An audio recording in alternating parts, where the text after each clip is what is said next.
100 বছরেরও বেশি সময় ধরে সাংবাদিকতা পেশায় গুরুত্বপূর্ণ অবদানের জন্য মর্যাদাপূর্ণ পুলিৎজার পুরস্কার দিয়ে আসছে যুক্তরাষ্ট্র। সাংবাদিকতার নোবেল হিসেবে খ্যাত এ পুরস্কারটি সোমবার ঘোষণা করেন কলম্বিয়া ইউনিভার্সিটির প্রশাসনিক কর্মকর্তা মার্জরি মিলার, যেখানে মোট 23টি ক্যাটাগরির মধ্যে নিউ ইয়র্ক টাইমস 4টি শাখায় পুলিৎজার জিতেছে।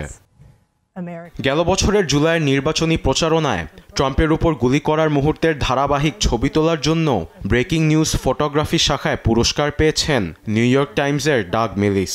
আবার সেই হামলার খবর প্রচার করে ব্রেকিং নিউজ ক্যাটাগরিতে পুলিৎজার পেয়েছে মার্কিন গণমাধ্যম ওয়াশিংটন পোস্ট।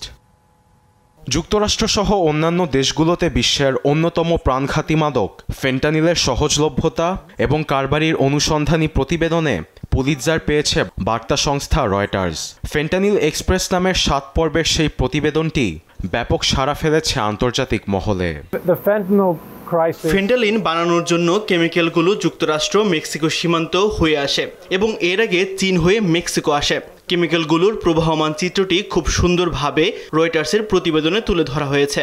এই প্রক্রিয়া থামানোর জন্য প্রশাসনের অনেক পদক্ষেপ নিতে হবে। এদিকে আন্তর্জাতিক প্রতিবেদন শাখায় আফ্রিকার দেশ সুদানের সংঘাত নিয়ে সাংবাদিকতার জন্য পুলিৎজার পেয়েছে নিউ ইয়র্ক টাইমস। আবার গাজায় শারীরিক ও মানসিক হত্যাকাণ্ড শীর্ষক প্রবন্ধের জন্য কমেন্টারি শাখায় পুলিৎজার পেয়েছেন ফিলিস্তিনি লেখক মোসা বাবু তোহা। প্রবন্ধে তিনি লিখেছেন, গাজায় একটি বিধ্বস্ত বাড়ি যেন এক ছবির অ্যালবাম, তবে অ্যালবামগুলো ছবি দিয়ে নয় বরং মৃত মানুষ দিয়ে ভরা। আরবিদ আফসার, নিউজ ডেস্ক, দেশ টিভি।